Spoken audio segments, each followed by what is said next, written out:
Pak Gulat. Pak Gulat nih senyumnya udah sedih sekali. Sebenarnya sedih ya, sedih sekali. Kenapa?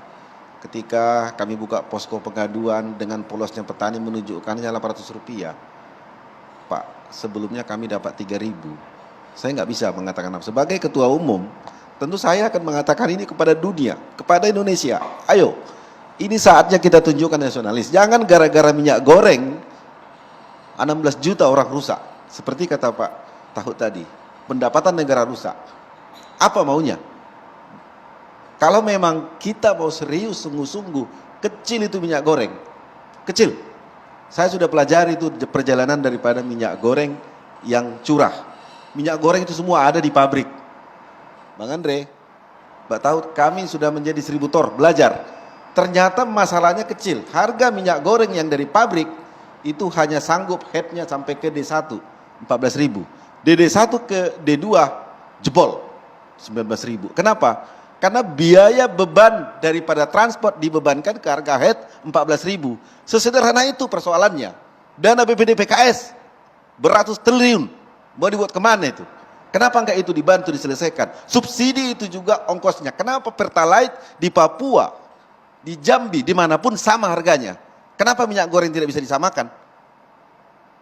Kok ribet benar sebagai seorang menteri perdagangan membereskan itu tidak bisa? Kami merasakan minyak goreng curah kewenangan Menteri Perindustrian. Berindustrian entah menteri apapun itu. Tapi kami sebagai petani sawit telah menjadi korban. Kami tidak keberatan mau dilarang ekspor apapun, tapi harga kami sesuai dengan harga yang ditetapkan melalui Permentan 01 dan peraturan gubernur. Sederhana kok, tidak ada yang lain. Kami mohon kepada Pak Presiden, kepada semua, supaya penegasan Permentan itu benar-benar. Supaya kami petani sawit selamat, Indonesia tentunya secara umum. Pikirkan begitu. Jadi kalau ingin mempertahankan harga 14.000, tentu saja yang akan tersiksa ya selama itu adalah kalangan. Tapi kalau Apkasindo melihat kondisi ini kan tadi sudah clear, pergubnya harus jelas. Harus jelas. Jadi yang pertama, kebijakan ini benar yang kata Pak Presiden, tidak populer. Benar, semua akan melawan. Tetapi ketika kita sepakat untuk sepakat, tentu kami juga meminta ketegasan Permentan 01 supaya ditegaskan, jangan sampai hanya kertas macan. Yang kedua,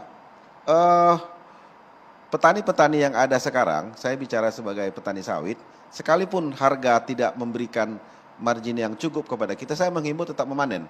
Karena sawit itu berbeda. Kalau dia tidak dipanen, buah dia itu menjadi racun bagi tubuhnya. Nah itu, kalaupun tidak dipanen. Nah, yang ketiga itu masalah pupuk. Kalaupun kita nggak bisa memberikan pupuk dosis yang tepat, katakan 3 kilo, paling tidak sekilo, jangan sampai tidak dipupuk.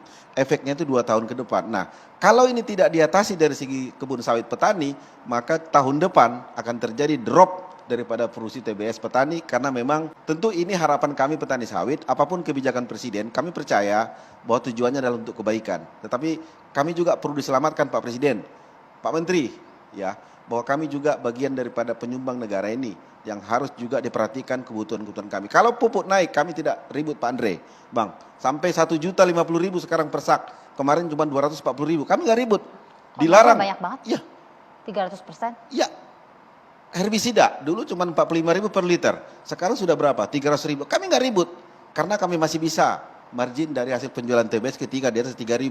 HPP kami sekarang sudah 1.800. Kalau dibeli cuma Rp800 per kilo, apa yang mau kami makan?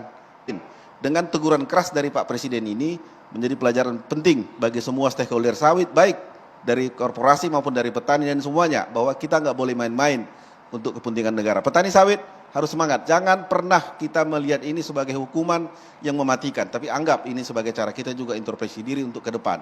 Petani sawit harus semangat ya, jangan sampai ribut. Ikuti arahan Presiden dari 22 provinsi Indonesia, jangan melakukan kekonyolan. Mari kita sama-sama mendukung.